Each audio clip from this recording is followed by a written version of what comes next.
අද්විතීය 200 Mbps speed එකකින් ශ්‍රී ලංකාවේ වේගවත්ම සහ පුළුල්තම හෝම් බ්‍රෝඩ්බෑන්ඩ් සම්බන්ධතාවය වන SLT මොබිටෙල් දේශීය ෆයිබර් බලවේගය ඔබත් අදම අත්විඳින්න. හරිම සුදුයි.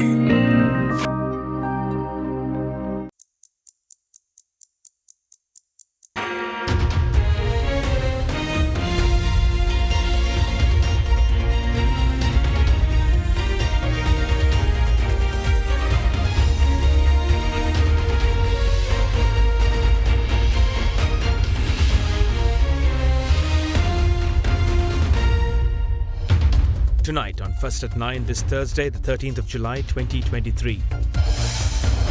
Discipline. President highlights the need for financial discipline to achieve nation-building targets. IMF conundrum. IMF refutes media reports stating that it has advised Sri Lanka on the implementation of digital services tax under the current program. Pakistan scores.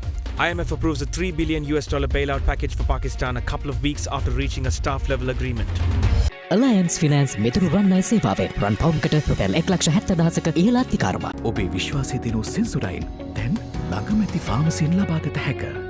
AdaDerana First at 9. Live from Studio 24 in Colombo. Good evening and a warm welcome to today's edition of AdaDerana's English News First at 9. I'm Jonathan Benedict. Let's take a look at our top stories for today. President Ranil Wickremesinghe today stressed the importance of financial discipline as Sri Lanka continues its promising climb out of the economic crisis. The president also highlighted the need to optimize the value of every rupee spent by the government and ensure that maximum value for every investment manifests in productive output. These thoughts were echoed by President Wickremesinghe at the Presidential Secretariat during a meeting where the report of the committee appointed to recommend revenue-generating strategies was presented to the president. He further highlighted the importance of focusing on new revenue generation measures. The report of the committee appointed to recommend revenue-generating strategies was presented to President Ranil Wickremesinghe at the Presidential Secretariat today by its chairman, State Minister of Finance Ranjit Siambalapitiya. According to the President's Media Division, the report encompasses recommendations aimed at establishing a structured framework to attain the revenue goals of the Inland Revenue Department, Sri Lanka Customs and the Excise Department. It also suggests the implementation of novel approaches to augment government revenue and the creation of a digital economic infrastructure to support these endeavours. අපි සම්පූර්ණ මූල්‍ය පාලනයක් ඇති කරන්නට තිබෙනවා. විශේෂයෙන්ම අපේ ආදායම් වැඩි කිරීමක. ඒ සඳහා අපේ රාජ්‍ය ඇමතුමා සිම්බලාපිට ඇමතුමාගේ මූලිකත්වයෙන් මේ ගැන විභාග කරන්නට කියලා කණ්ඩායමක් පත් කරා. අපේ ආදායම් බදු වැඩි කරන අලුත් ක්‍රමවලට යන්න. මේ රටේ ආර්ථික අර්බුදය ඇති වුණේ එක අතකින් පාර්ලිමේන්තුව සමග මේ ගැන සාකච්ඡා නොකිරීම ගිය අවුරුදු දෙක තුන අතර අනිත් පැත්තෙන් පාර්ලිමේන්තුවේත් විශේෂ උනන්දුවක් සමහර අවස්ථා දරගත්තේ නැහැ මේ කාරණා දිහා බලලා. ඉතින් අපි ඉදිරියට යනවා නම් අපිට විශේෂයෙන්ම එක කාරණයක් තමයි මූල්‍ය පාලනය. අනික තමයි අපනයන ආර්ථික. මේකෙන් වැදගත් එකක් තමයි ආදායම් වැඩි කිරීම ගැන අපි අතර සාකච්ඡා කළා. ඊට පසුව මේ වාර්තාව අපි විශේෂයෙන්ම පාර්ලිමේන්තුවේ Ways and Means ක්‍රමවේද කොමිටියටත් ඉදිරිපත් කරන්නට කියලා මම යෝජනා කරනවා. The International Monetary Fund said that it has not discussed any plans to implement a digital service tax with Sri Lankan authorities under the current program. In response to recent media reports, a spokesman from the IMF in a statement further clarified that it has not provided any recommendations on whether or not Sri Lanka should sign on to the Organisation for Economic Cooperation and Development G20 Inclusive Framework Agreement. This is a program to tackle tax avoidance of multinational corporations. While the Sri Lankan government is engaged in internal talks which began with a Parliamentary Select Committee meeting in June to discuss tax calibration for industries that use the internet for enterprise, there has been no discussion on the topic with the IMF. Media reports circulating on the web quoting an open letter by the Independent Commission for the Reform of International Corporate Taxation says that the Ministry of Finance is under severe pressure from the IMF to drop plans for a digital service tax and to sign the OECD/G20 Inclusive Framework Agreement, disrupting the opportunity to generate $104.5 million just by imposing a 4% digital service tax. The letter goes on to state that it is unacceptable that a distressed country such as Sri Lanka is being pushed to give up its sovereign right to introduce a tax policy in the form of a digital service tax at a time when it is needed the most. The Commission urges the IMF to stop pressurizing Sri Lanka to withdraw its digital services tax proposal. However, the IMF in response stated that they have not discussed any plans for a digital services tax with the Sri Lankan authorities in the current program, nor has it provided any recommendation on whether or not Sri Lanka should sign on to the OECD/G20 Inclusive Framework Agreement for International Corporate Taxation. In a statement, the global lender noted that mobilizing additional revenue is a key segment in the IMF program with Sri Lanka, and it will be discussed in the Extended Fund Facility Program meeting scheduled in September. It further stated that the IMF will work with the authorities to put in place reforms that are in the best interests of Sri Lanka and its people. Meanwhile, Regional Vice President for Asia Pacific of the International Air Transport Association, Philip Goh, expressed the association's commitment to fully support the development of Sri Lanka's aviation industry. During a meeting with the Minister of Ports, Shipping and Aviation, Nimal Siripala de Siva, he also emphasized that Sri Lanka has made significant progress in its air transportation sector compared to global and regional standards. A delegation of foreign representatives from the International Air Transport Association today met with Minister of Ports, Shipping and Aviation Nimal Siripala de Silva. During the meeting, the representatives were acknowledged by the minister on the measures taken to restore Sri Lanka's air transportation sector, which experienced significant setbacks as a result of the COVID-19 pandemic and other economic challenges. The aviation minister also called for the support of the International Air Transport Association to contribute to the sustainable development of Sri Lanka's aviation industry. He also expressed confidence that such collaboration would aid in identifying the prevailing challenges faced by aviation administrators, policymakers and other stakeholders. Addressing the meeting meanwhile, IATA's Regional Vice President for Asia Pacific, Philip Goh, emphasized that Sri Lanka had made significant progress in its air transportation sector compared to global and regional standards. He further expressed IATA's commitment to fully support the development of Sri Lanka's aviation industry. In the coming days, discussions with the Civil Aviation Authority are scheduled to explore potential measures and strategies for further advancement of the aviation industry. The foreign delegation from the International Air Transport Association arrived in Sri Lanka on a visit to participate in the conference Reawakening the Civil Aviation Industry of Sri Lanka, organized by the Civil Aviation Authority of Sri Lanka. On the topic of transport, Minister of Highways Bandula Gunawardena said that the renovated stretch of railway track between Anuradhapura and Omanthai on the Northern Line will be officially open for public transport from today onwards. Air-conditioned luxury carriages were piloted for a test run with speeds of up to 100 kilometers an hour while inspecting the renovated railway tracks. The high-speed service is implemented with the aim of reducing travel time by a full 60 minutes. Following renovations, the track was officially vested with the public by Minister of Highways Bandula Gunawardena today. After the renovations, the minister said that trains will be able to travel with a speed of 100 km per hour, thereby reducing the journey by a whole hour between the two destinations. As renovations began, the Anuradhapura-Omanthai stretch of the railway line remained closed since January this year, leading to a temporary halt in train operations between the two destinations. Steps are taken to provide public transport facilities to the general public by deploying SLTB buses and privately owned passenger buses between these two destinations. The upgrade of the railway tracks was handled by India's state-run Indian Railway Construction International under an Indian credit line of $91.27 million. Under the first phase of this project, a stretch of 48 kilometers of railway line from Anuradhapura to Vavuniya was renovated, and subsequently a stretch of 38 kilometers up to Omanthai was upgraded. State Minister of Water Supply, Sanat Nishanta, said that local government elections should be held as soon as possible.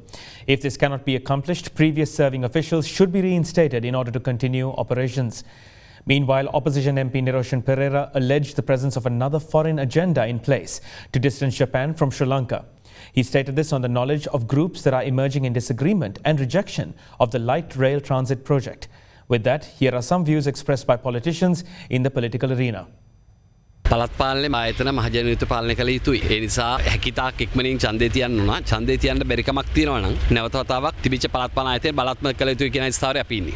ඡන්දේ තියන්න ඕන කියලා කියන්නේ. ඔව් ඡන්දේ තියන්න ඕන කියන ස්ථාවරය අපි ඉන්නේ. අපිට දකිනවා මේ විදේශ කටයුතු වල තව කුමන්ත්‍රණයක්. ඒ තමයි ජපානය ශ්‍රී ලංකාවෙන් ඈත් කිරීම. ඒකේ ප්‍රධාන කුමන්ත්‍රණය තමයි සැහැල්ලු දුම්රිය දැන් ආයමත් එපයි කියන පාර්ශවයක් දැන් ඉස්සරහට ඇවිල්ලා. ජපානයේ සැහැල්ලු දුම්රිය කියන එක ජාතික අපරාධයක්. ඉදිරි අවුරුදු 5 10 නව සලස්මක් එන්න. ජාතික ප්‍රතිපත්ති අත්‍යවශ්‍යයි. ආණ්ඩු මාරු වෙනකොට මාරු නොවන ප්‍රතිපත්ති තියෙන්න ඕන. තවත් අපිට සෙල්ලම් කරන්න බෑ. දැන් නාය ප්‍රතිව්‍යුහගතකරණය කළා මේ නාය ගෙවන්න නම් අපි වැඩ කරන්න. එහෙනම් තවත් බොරු කරගන්න බෑ. නැත්තම් කියන්න පුළුවන් ලෝකෙට නාය වෙලා අපි කන්න දිදි ඉන්න වෙයි. ආර්ථික අර්බුදය මේ තරම් උග්‍ර කරන්න දායක වෙච්ච දෙපිරිසම අද එකට අත්වල බැඳගෙන මේ රට පාලනය කරනවා. එහෙමනම් අපිට අහන්න වෙන ප්‍රශ්න අරගලයේ අවසානයේදී කලේ මේ රට කාපු දෙගොල්ලම එකට ගෙනාපු එක පමණයි නේද කියලා. A brutal elephant attack in the Madunagala area in Hambantota claimed the life of a 63-year-old male last night. The deceased had been on his way to a nearby store when the deadly attack had taken place. Meanwhile, a person was hacked to death in the Moragahahena area with a sharp weapon. The attack had taken place during a gathering. With that, here are some developments around the island.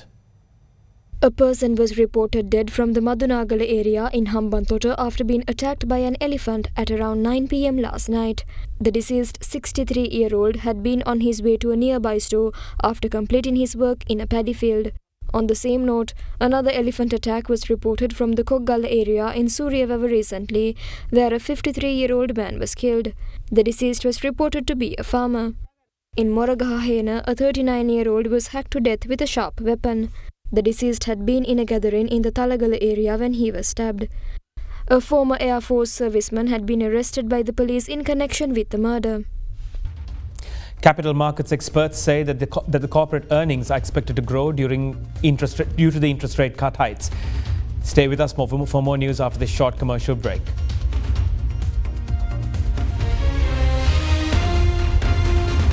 ගොඩමඩ පෙරලි කරන බලපුළුවන් කාරයා මහින්ද්‍රා යුවෝ ටීමෝ වෙතින්. වැඩම ගොඩයි ගොඩම තමයි ස්වරාජ් tractor ටීමෝ වෙතින්. අපේ ගෙදරත් ආපිකෝ mattress තමයි. මාදිලි රසකින් යුත් මෙට්ටලුවේ ප්‍රමුඛයා. ආපිකෝ mattress සැපනින්දට සැප මෙට්ට.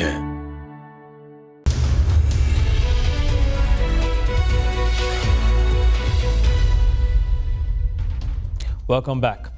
The customs import duty for milk powder was amended and reduced by the government with effect from yesterday. As such, an import tax of 100 rupees will be now charged for 1 kilogram of milk powder, a reduction from the former price which included a 225 rupee customs import duty. The ministry also noted that this tax revision will stay in place until further notice. According to the Association of Milk Powder Importers, however, the prices of imported milk powder will be increased despite the tax revision.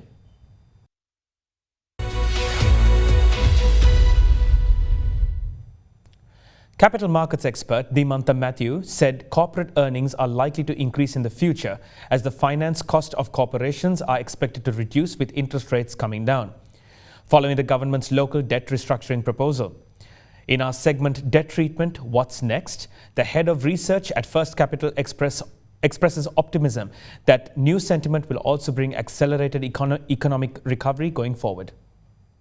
We are seeing a significant increase in the market on the positivity. That is mainly because domestic debt optimization program had a positive impact because there was no significant impact coming into the main investors. If you look at the program, the impact is primarily focused on the holdings of a central bank, that is the treasury bills, and the superannuation funds. So with the impact coming in there, the market was significantly positively influenced. Overall, an accelerated economic recovery is expected because of the low impact coming from the domestic debt optimization program. With that, lower inflation is likely to bring in a significant decline in interest rates as well, bringing down finance cost. So corporate earnings are immediately likely to get impacted positively. In stocks news, the Colombo Bourse closed on a mixed note with the all-share price index edging up as a result of price gains in counters such as Hatton National Bank voting, Hatton National Bank non-voting and Lanka IOC. The Colombo Stock Exchange all-share price index climbed 1.54 points to close at 10,491.52 points, gaining for a ninth straight session. Meanwhile, the more liquid S&P SL20 fell by 0.07% to close at 3,058.32 points. Market turnover crossed 5 billion rupees. Consumer durables and the apparel sector were the top contributors to the market turnover, while the food, beverage and tobacco sector was the second highest contributor. Foreign participation in the market activity remained at subdued levels, with foreigners closing as net sellers.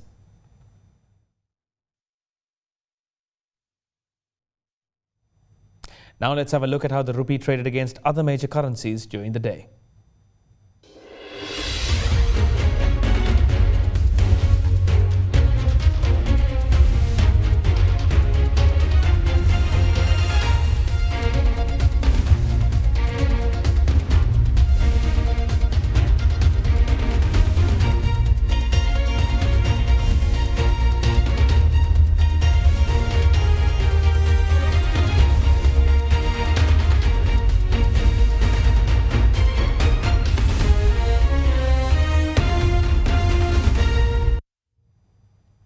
The International Monetary Fund has approved a much-awaited $3 billion bailout for Pakistan, a move that is likely to help prevent the South Asian country from defaulting its debt repayments.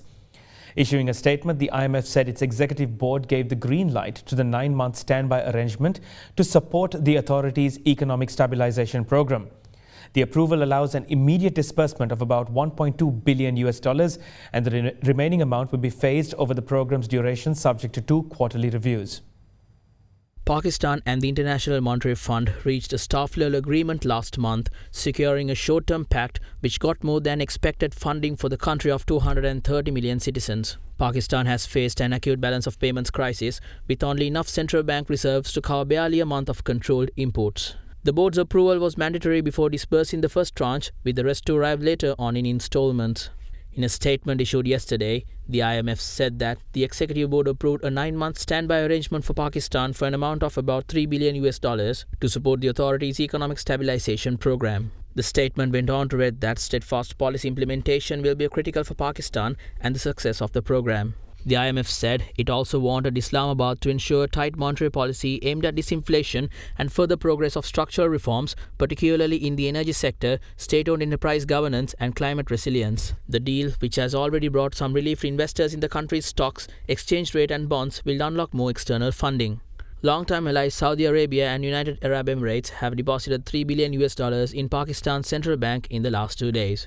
Meanwhile, the Fitch credit rating agency on Monday upgraded Pakistan's sovereign rating to CCC from CCC-. Global oil benchmark Brent crude futures hovered above $80 per barrel today after US inflation data implied interest rates in the world's biggest economy are close to their peak. According to analysts, oil prices have rallied by around 12% in 2 weeks, primarily in response to supply cuts from top producers from Saudi Arabia and Russia. Brent crude futures were up by 20 cents to $80.31 a barrel, while US West Texas Intermediate crude futures were up by 11 cents at $75.86. The futures contract structure of the global benchmark Brent indicates the market is tightening and that OPEC could be succeeding in its mission to support the market. Meanwhile, data released yesterday showed US consumer prices rose modestly in June and registered their smallest annual increase in more than 2 years as inflation continued to subside. Markets expect one more interest rate rise before the US rate hiking cycle peaks. Higher rates can slow economic growth and reduce oil demand. In the latest insights on the supply-demand balance, a report of the International Energy Agency today predicted oil demand would hit a record high this year. Further, an OPEC report published today maintained an upbeat world oil demand outlook despite economic headwinds. And that wraps up all the news I have for you today. Do join us again tomorrow at the same time on Sri Lanka's premier news channel for more current news. For now, this is Jonathan Benedict wishing you a very good night and a blessed Friday tomorrow.